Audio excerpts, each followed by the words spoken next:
በአስጌ ዴንዴሾ ሐሳብ ተስማማላችሁ? ዕውቁ ድምፃዊ ምን እንዳሰፈረ ልንገራችሁ። በፍቅር ያበደች ሴት ካሳየኸኝ እኔ የማይሞት ሰው አሳያለሁ ብሏል። ህወሓት አደራዳሪዎቹ ትጥቅ ፍቱ ከማለት ውጪ ስምምነቱ በጥቅል እንዲፈጸም ያሳዩት ዝግጁነት ውስን ነው ሲል ተችቷል። 40 በመቶ የሚሆነው የትግራይ ግዛት በወራሪዎች ስር ነው የሚገኘው። የጊዜያዊ አስተዳደሩ ዋነኛ ተልዕኮ የክልሉን የግዛት ወሰን ማረጋገጥ ነው። ፕሬዝዳንት ታደሰ ያሉት ነገር አለ። አስገኘው አሽኮ ሴቶችን በተመለከተ በሰጠው አስተያየት ላይ ከኢትዮጵያ የህግ ባለሙያ ሴቶች ማህበር የተሰጠ መግለጫ አለ። በዝርዝር እናሰማቸዋለን። በተለያዩ ከተሞች ወጣቶች በግዳጅ በመንግስት የጸጥታ ኃይሎች እየተያዙ እየተወሰዱ መሆኑን ነዋሪዎች ቅሬታ አቅርበዋል። ስለዚህ ጉዳይ የመከላከያና የኢሰማኮ ምላሽ ምንድነው? በዝርዝር የምናደርሳችሁ ነገር ይኖራል። ዛሬ ከ40 በላይ ልጆች ወደ ኢትዮጵያ ይመለሳሉ። አብራችሁን እንድቆዩ የአክብሮት ግብዣችን ነው። በየዕለቱ የምንለቃቸው ዕለታዊ ትኩስ ዜናዎች እንደርሳችሁ ሰብስክራይብ፣ ላይክ፣ ሼር ማድረግ እንዳረሱ እያልን ወደ ዝርዝር መረጃዎች ወስዳችኋለሁ።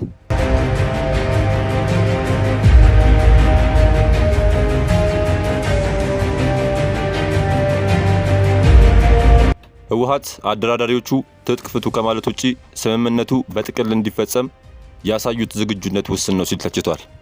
ህዝባዊ ወያኔ ሓርነት ትግራይ ህወሓት የፕሪቶሪያው ስምምነት አደራዳሪዎቹ ትጥቅ ፍቱ ከማለት ውጪ ስምምነቱ በፓኬጅ ወይም በጥቅል እንዲፈጸም ያሳዩት ዝግጁነት ውስን ነው ሲል ተችቷል።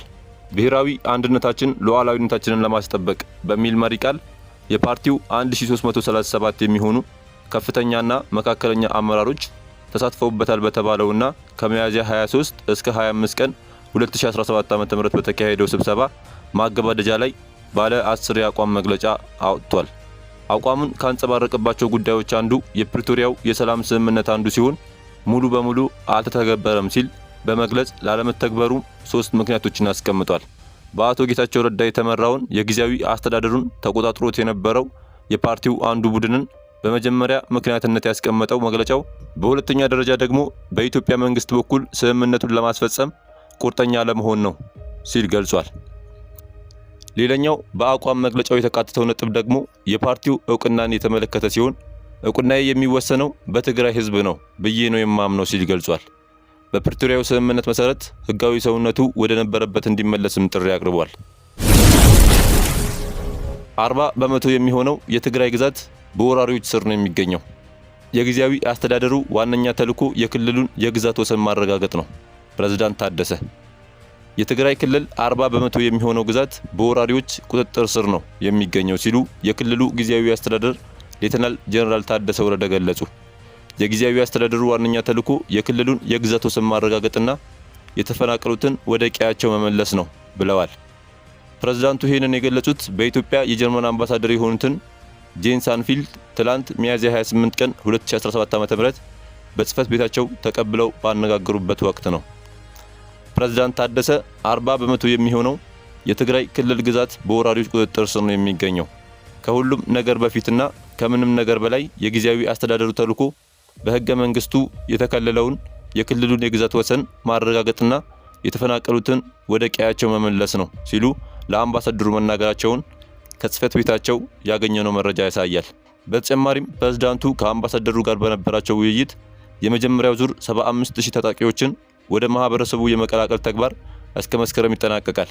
ሁለተኛው ዙር ግን ከክልሉ ግዛት መከበር ጎን ለጎን የሚፈጸም ነው ሲሉ መናገራቸውን ጽህፈት ቤታቸው አስታውቋል። አርቲስት አስገኘው አሽኮ ሴቶችን በተመለከተ በሰጠው አስተያየት ላይ ከኢትዮጵያ የህግ ባለሙያ ሴቶች ማህበር የተሰጠ መግለጫ አለ።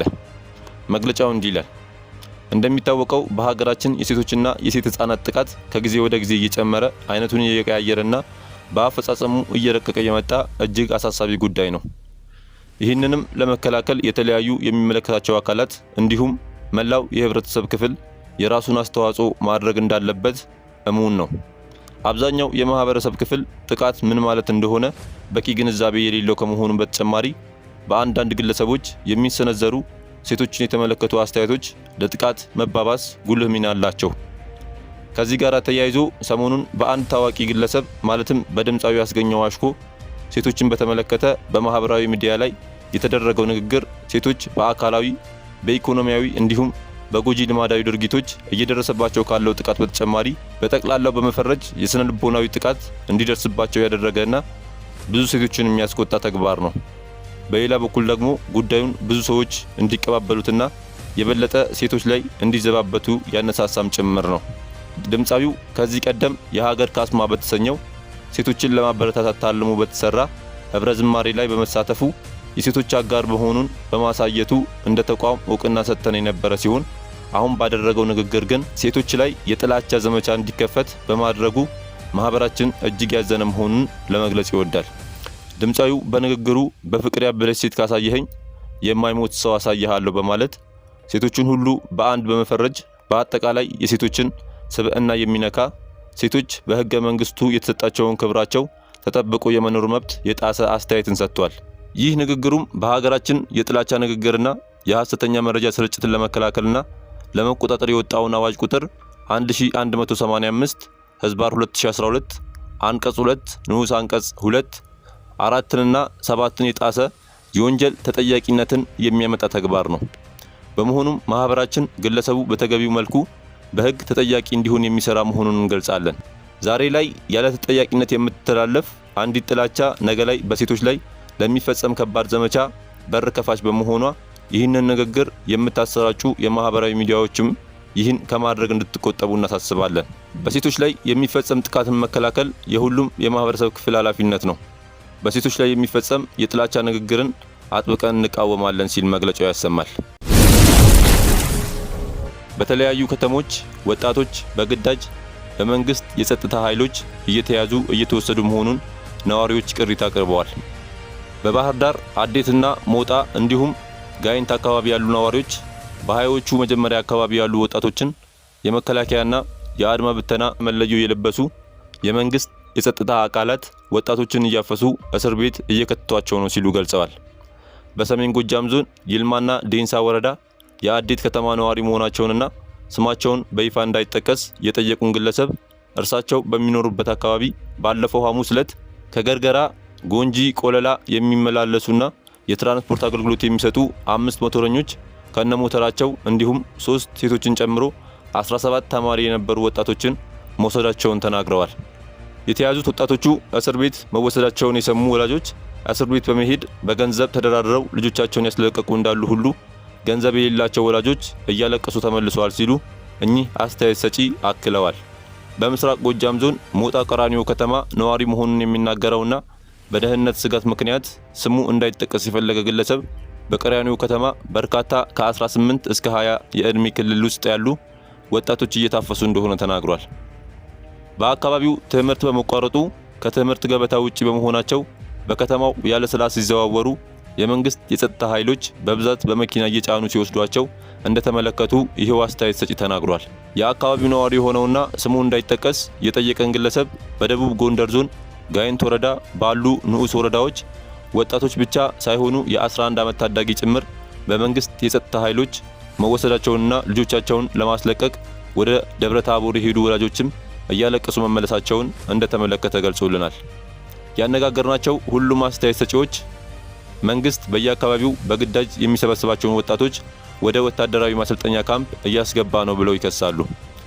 በተመሳሳይ ቢቢሲ አፋን ኦሮሞ ከ2 ሳምንት በፊት ጀምሮ በኦሮሚያ የተለያዩ አካባቢዎች ወጣቶች ከመንገድ እየታፈሱ ስለመሆኑ በሰራው ዘገባ ጠቅሷል። በተለይም በአዳማ ከተማ የሚገኝና ወጣቶች ከመንገድ ላይ ታፍሰው ታጉሮበታል የተባለን አንድ መጋዘን መመልከቱንና ይሄው መጋዘን የኦሮሚያ ሚሊሻ የደንብ ልብስን የለበሱ የጸጥታ ኃይሎች ጥበቃ የሚደረግለት ነው ብሏል። በአዳማ ነዋሪ የሆነና ለደህንነቱ በመስጋት ስሙን ከመናገር የተቆጠበ ወጣት 3 ጓደኞቼን ሳርተራ አካባቢ በቁጥጥር ስር አዋሏቸው። በ10 ሺዎች የሚቆጠር ብር ጉቦ እንዲከፍሉ ተጠየቁ።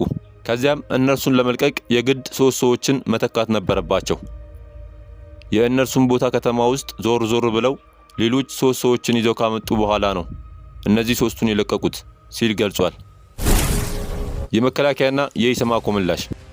የኢፌዴሪ መከላከያ ሚኒስቴር የህዝብ ግንኙነት ዳይሬክተር ኮሎኔል ጌትነት አዳነ ከቀናት በፊት በወቅታዊ የጸጥታ ጉዳይ ላይ ለመከላከያ ቴሌቪዥን በሰጡት መግለጫ ላይ የሰራዊት ምልመላን አስመልክቶ ማብራሪያ ሰጥተዋል።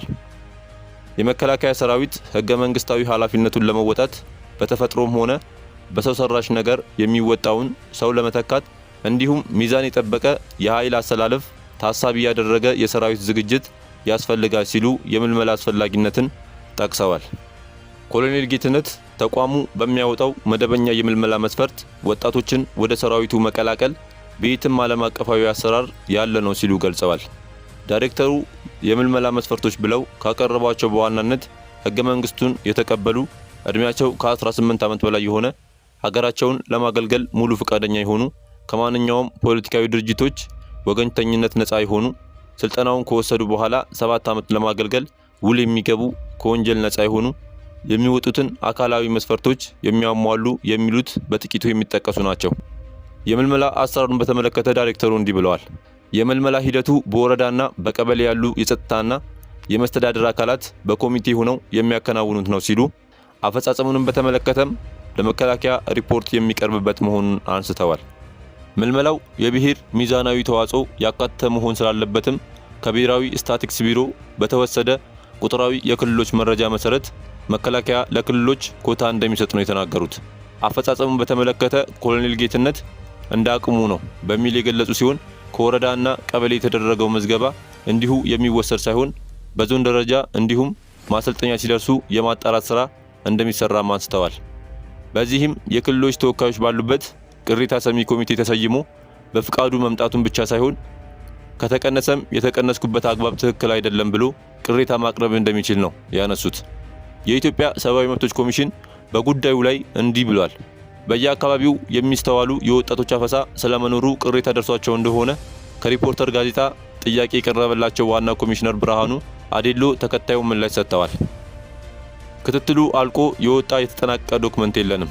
ሚዲያ ላይ የምንሰማው ነገር ስላለ ከቀናት በፊት ከሀገር ሚኒስቴር ከፍተኛ ባለሙያዎች ጋር ተወያይተናል። በእነሱ በኩል የምልመላ መስፈርቱ ላይ የምልመላ አካሄዱ ላይ ምንም ችግር የለም። ችግር ያለው ምናልባት ታች አካባቢ የአስተዳደር አካላት ምልመላውን ሲያካሂዱ የሚፈጸሙ ትክክል ያልሆኑ አካሄዶች ካሉ በጋራ ለመስራት ተስማምተን ነው የተለያየ ነው ሲሉ ገልጸዋል። ኢሰማኮ ይህ ድርጊት ስለመፈጸሙ መረጃው ኑሮት ነው ውይይቱን ያደረገው ተብሎም ተጠይቆ ነበር። ዋና ኮሚሽነሩ በዚህ ጉዳይ ላይ በሰጡት ቃል ኮሚሽኑ ዓለም አቀፍ መስፈርቶችን በመከተል አስገዳጅ ወታደራዊ ምልመላ እየተካሄደ አለመሆኑን እያጣራ እንደሚገኝና ስራው ሲጠናቀቅ ለህዝብ ይፋ እንደሚያደርግ ገልጸዋል። በዚህም ኮሚሽኑ ዓለም አቀፍ ስታንዳርዱን ጠብቆ የቀረበ ዶክመንት ወይም ስታንዳርድ ኦፍ ፕሩፍ ጨርሶ መደምደሚያ ላይ ያለመድረሱን ጠቁመው ይህ ሲጠናቀቅ በየ4 ወሩ በሚወጣው ሪፖርት አካተው እንደሚያወጡ ተናግረዋል። ውይይቱን በተመለከተ ግን ኮሚሽነሩ ሚዲያ ላይ የምንሰማው ነገር ስላለ እሱን ይዘን ነው ከመከላከያ ሚኒስቴር ባለሙያዎች ጋር የተወያየ ነው ሲሉ ውይይቱ በግል ተነሳሽነት ጭምር የተደረገ መሆኑን ጠቁመዋል። ዛሬ ከ40 በላይ ልጆች ወደ ኢትዮጵያ ይመለሳሉ። ቤተሰቦቻቸው በማይናማር ታግተው የቆዩና መንግስት ወደ ሀገራቸው እንዲመልሳቸው ሲማጸኑ ከነበሩ በርካታ ኢትዮጵያውያን መካከል ከ40 በላይ የሚሆኑት ዛሬ ረቡዕ እንደሚመለሱ ቤተሰቦቻቸው ተናግረዋል። ዛሬ ይመለሳሉ ተብለው የሚጠበቁት ልጆች ዲኬቢኤ እና ቢጂኤፍ ካምፖች የነበሩ በቅርቡ ማይዋዲ ተጉዘው የነበሩ መሆናቸውን ተመልክቷል። ከማይዋዲ ወደ ባንኮክ የነበራቸውን የትራንስፖርት ወጪ የኢትዮጵያ መንግስት ነገ ወደ ኢትዮጵያ ለሚመጡበትም የኢትዮጵያ አየር መንገድና ኤንጂኦዎች የበረራ ወጪዎችን እንደሸፈኑላቸው ቤተሰቦቻቸው ተናግረዋል። ሰሞኑንም ሌሎች ከ40 በላይ የሚሆኑ ኢትዮጵያውያን ወደ ሀገር ይመለሳሉ ተብሎ እንደሚጠበቅ ተጠቁሟል። ታግተው ከነበሩ በርካታ ኢትዮጵያውያን መካከል ከ700 በላይ የሚሆኑት የተወሰነ መስፈርት በማሟላታቸው መንግስት እንዲመልሳቸው ደጋግሞ ሲማጸኑ ነበር። የውጭ ጉዳይ ሚኒስቴር ቃል አቀባይ አምባሳደር ነቢያት ጌታቸው ከ20 ቀናት በፊት በቀጣይ 10 ቀናት ወደ 200 የሚሆኑ ኢትዮጵያውያን ከማይናማር ወደ ሀገራቸው እንዲመለሱ ለማድረግ እየተሰራ ነው ብለው ነበር። በወቅቱ ወደ 130 የሚሆኑ ኢትዮጵያውያን ወደ ሀገራቸው መመለሳቸውን አስታውሰው ወደ 700 ኢትዮጵያውያንን ለመመለስ ጥረት እየተደረገ መሆኑን ነበር የጠቆሙት። ተመልካቾቻችን ለዛሬ ያዝንላችሁን ርዕሰ ጉዳዮች እዚህ ላይ ቋጨን። ላይክ፣ ሼር፣ ኮሜንት በማድረግ ለቻናላችን ድጋፋችሁን መግለጽ እንዳዘነጉ እያልን ከሌሎች መረጃዎች ጋር ደግመን እስክንገናኝ ቸር ያሰማን።